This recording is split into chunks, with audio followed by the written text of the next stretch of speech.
নমস্কার বন্ধুরা, তোমরা সকলে কেমন আছো? আশা করি ভগবানের আশীর্বাদে সকলেই ভালো আছে, ভালো থাকো। তো দেখো, আমি জেঠুর ছেলের বিয়ে ছিল, তাই এসেছি ছোট্ট একটা ভিডিও নিয়ে। আর এটা প্রথম পার্ট, আমি আস্তে আস্তে ভিডিওগুলো ছাড়বো। তো দেখতেই পাচ্ছ, প্রথমে হলুদ কুটা হলো, তারপরে চাল কুটা হলো।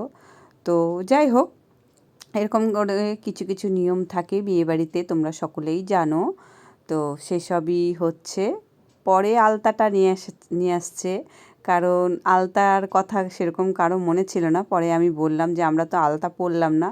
তো যাই হোক, পরে আমরা আলতা টালতা পরে নিয়ে আমরা জল ভরতে চলে গেছি। ও হ্যাঁ, তোমাদেরকে আর একটা কথা বলতে ভুলে গিয়েছি। আর আমাদের ওখানে কিন্তু এই অস্থিদেরকে সিঁদুরও পরানো হয়, জানি না তোমাদের ওখানে আছে কি না।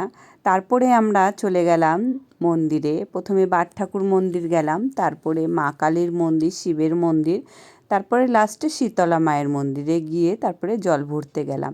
আর এই যে দেখছো, আমার জেঠুর বড় ছেলে, এই দাদা হচ্ছে বৃদ্ধি করেছিল। আমাদের মধ্যে নিয়ম আছে যে বৃদ্ধি করবে সেই গঙ্গার জলটাকে কাটবে আগে।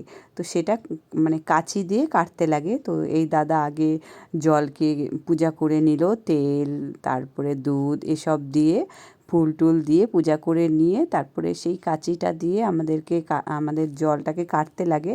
কেটে নিয়ে সেই জল আমরা ভরে নিয়ে আসি। এটা হচ্ছে আমার বাপের বাড়ির নিয়ম। আমার শ্বশুর বাড়ির নিয়ম আলাদা, বাপের বাড়ির নিয়মে এসব আছে। ও আবার কাশফুলের যে গাছটা, সেটাকেও গাড়তে হয়। ভালো করে লক্ষ্য করে দেখো, আমাদের কাশফুলের গাছও গাড়তে লাগে। তো যাই হোক, এটা জলের মধ্যে সব পূজা টুজা দেওয়া হলো। দেওয়া হওয়ার পরে জলটা ভরে নিয়ে আমরা সকলে মিলে চলে এলাম।